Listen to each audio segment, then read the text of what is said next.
I'm getting the word continuous, meaning to say tuloy-tuloy, walang tigil, hindi naputol. So let us see what does it has to do with your reading. What is the connection of that sa inyong energy? Okay, para malinaw po ano ba yung tuloy-tuloy, hindi naputol. In other words, walang patid. Parang ang pagsubaybay ng aking mga ultimate is tambayers. Thank you sa inyo mga mahal na syempre sa mga bago, welcome kayo rito, no? Welcome rin kayo maging istambayers.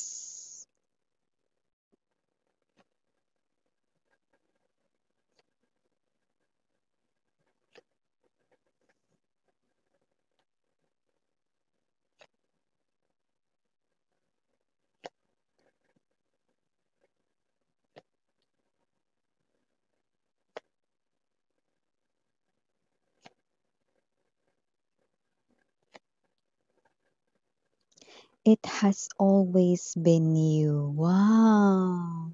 So, meaning to say, kung sino man itong kumukonek sa inyo, no, matagal na siya rito na may feelings for you, pwedeng childhood friend with the Six of Cups to the Three of Cups energy, dating kaklase, schoolmate, no, or dating kapitbahay since bata ka pa, no, or yung iba, may energy rito, no, na puwedeng nung nag-aaral ka pa ka-connect mo na ito 'no or meron na kayo ritong, connection 'no.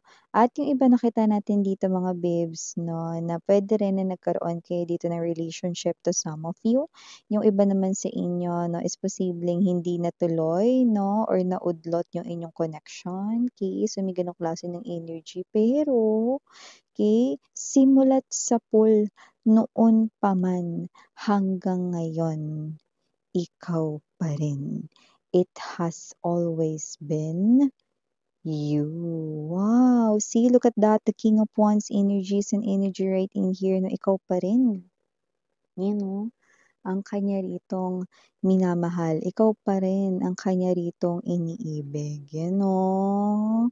So yun ang nakita natin dito, lumipas na ang maraming panahon, ang marami ritong mga taon 'no, pero ikaw pa rin, yan oh, look at that, okey. Pero ang ganda kasi lumabas 'to bilang King of Wands energy.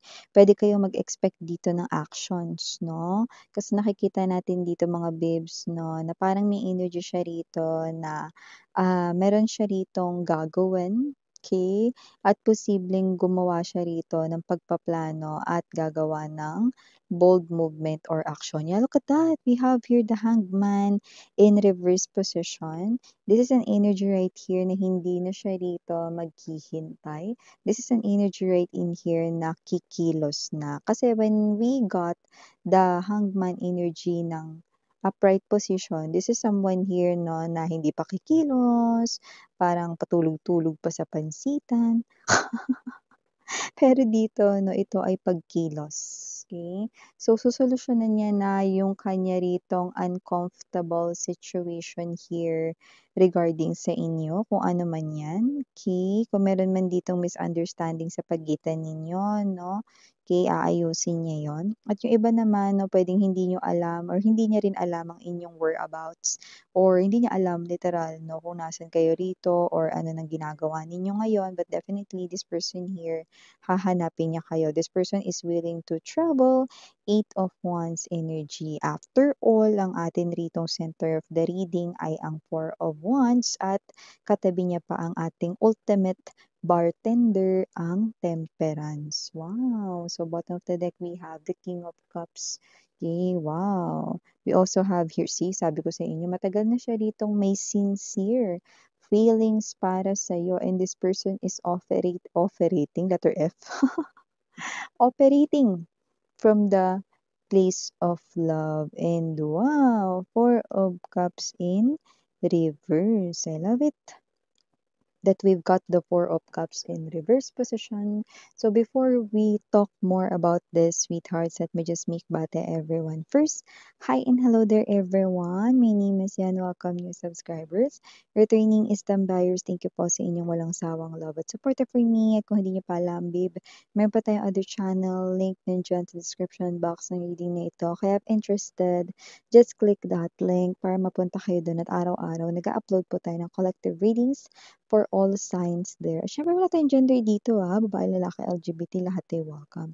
Pwede rin pong i-switch ang mga roles dahil possible magkapalit kasi general reading ito. And at the end of the day, lahat ay may free will na free mong gamitin anytime, anywhere. So, okay, nakikita natin dito, no, that there's someone here who is still in love with you at mantakin mo ang tagal na. Yung iba, I feel like more than 10 years, 1 decade. Others could be nearly 10 years or less, no?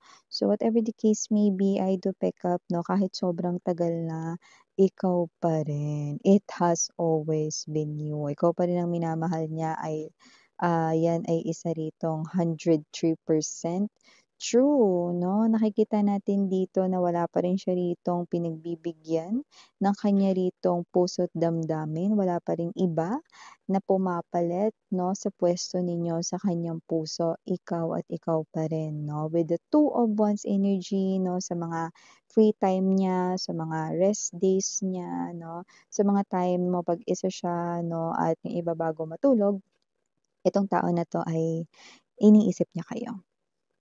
Iniisip niya kamusta na kayo, iniisip niya rito kung ano na kayang ginagawa niyo ngayon, 'no?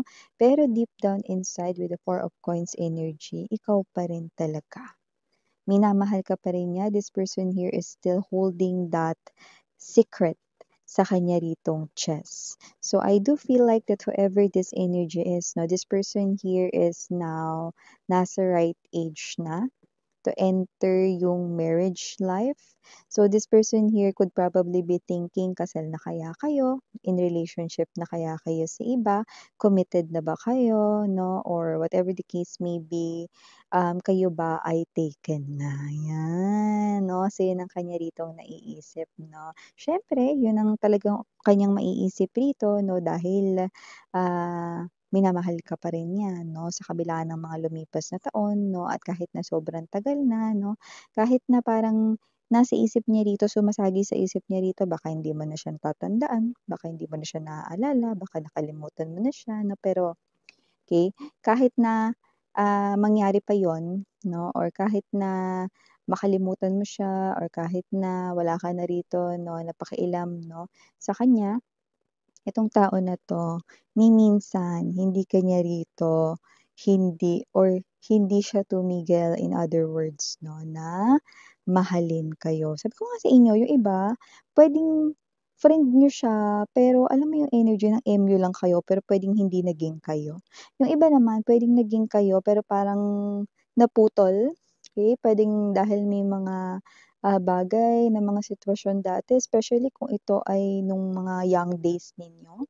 Possible na may mga lumipat ng tirahan, lumipat ng mga schools, 'di ba? So siyempre dati 'di ba hindi mo puwedeng suwayin yung magulang mo 'no, okey? Kasi, lalo na kung ito ay may kinalaman sa edukasyon, 'di ba? At siyempre lalo na 'no kung, pagdating sa mga tirahan, 'di ba? So may mga kino-consider din ang mga parents 'no. Okay. Yung iba dito may mga talagang lumipat na bahay 'no, like merong mga work related sa kanilang family members 'no, na kinakailangan nilang lumipat ng bahay, change of environment, kaya nagkalayo din kayong dalawa 'no. So yun yung mga, ilan lamang sa kaganapan 'no, ng inyo ritong young days or young memories nitong tao na 'to 'no. But however, eh, sa kabila ng inyo ritong pagkakalayo, never ka niyang nakalimutan, okey? Hindi ka nakalimutan ng isip niya at hindi ka rin lalo nakalimutan ng puso niya. Ang haba ng hair, natapakan ko ata. So, kung sino man dito mga babes ang hindi nakakaalam nito, ang taong ito ay patuloy pa rin kayong minamahal 'no, at minamahal niya kayo rito ng tahimik at palihim 'no. So, nakita natin dito na itong person na 'to 'no, hindi naman siya yung klase ng energy na, um, susugod na lang agad 'no or whatsoever 'no. Siyempre may mga naiisip rin siya rito 'no, na mga bagay na baka taken na si collective, baka nag-asawa na si collective, baka meron ng person si collective, 'yan. So, may energy siyang gano'n, okey. However, dahil nga nakuha natin ang The Hangman in reverse position, gagawa siya rito ng paraan upang malaman kung talaga bang ikaw ay taken na, hindi na available, may asawa na, or meron na ditong ka-commitment na iba 'no. So, gagawa siya ng paraan 'no, because the King of Wands is an energy of someone, wala tayong gender dito 'no. I repeat, okay, babae, lalaki, LGBT, okay.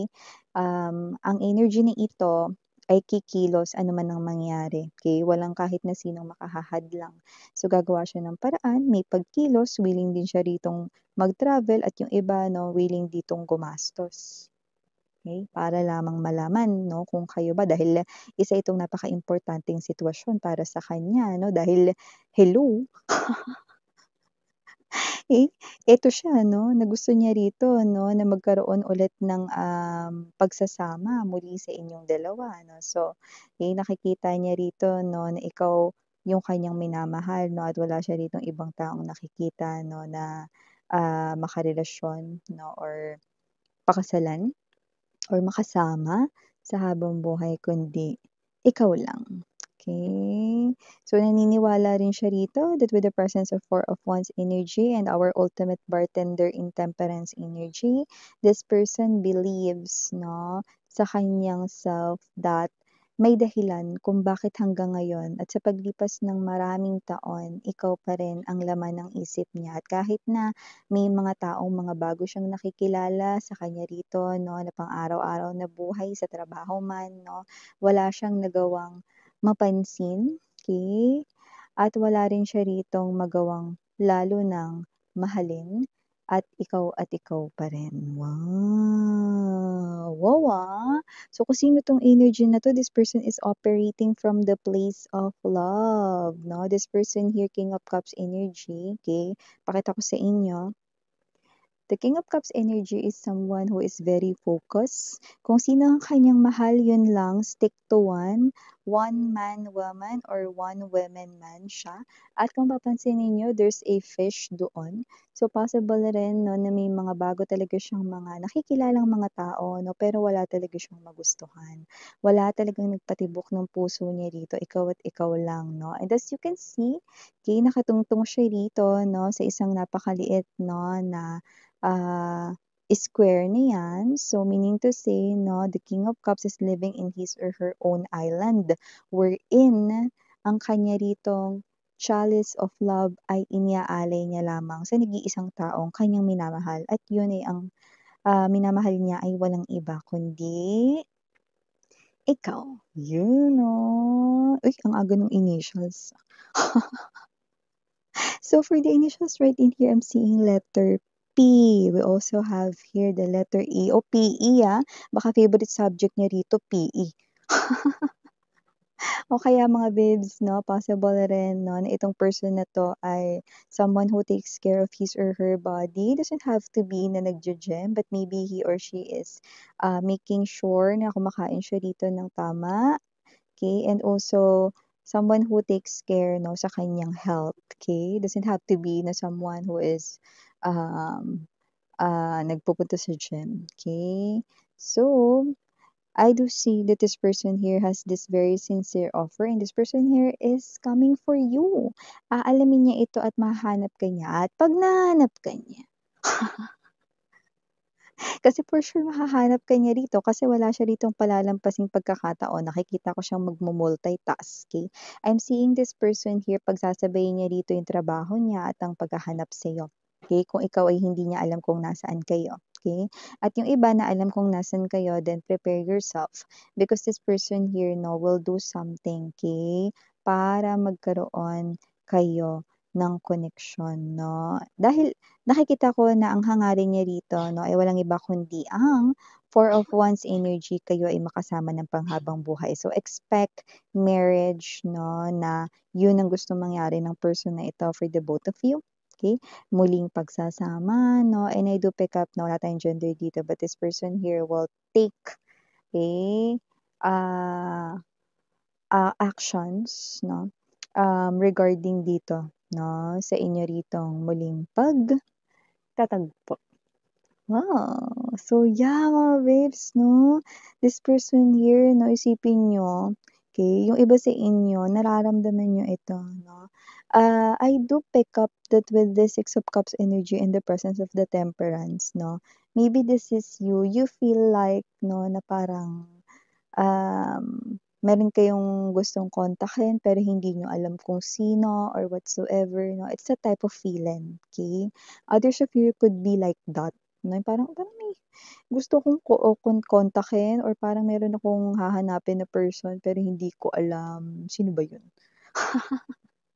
Ewan ko, parang gano'n yung feeling, parang may hinahanap ako na hindi ko alam. Then definitely, because this person here is already thinking about you, because this person here loves you, and this person here is definitely looking and searching for you. Right? So yeah, ito yung mga messages para sa'yo, sweetheart. Thank you for your time. Again, I'm Mariana Ani, Sarangaya Love and Light. Annyeong.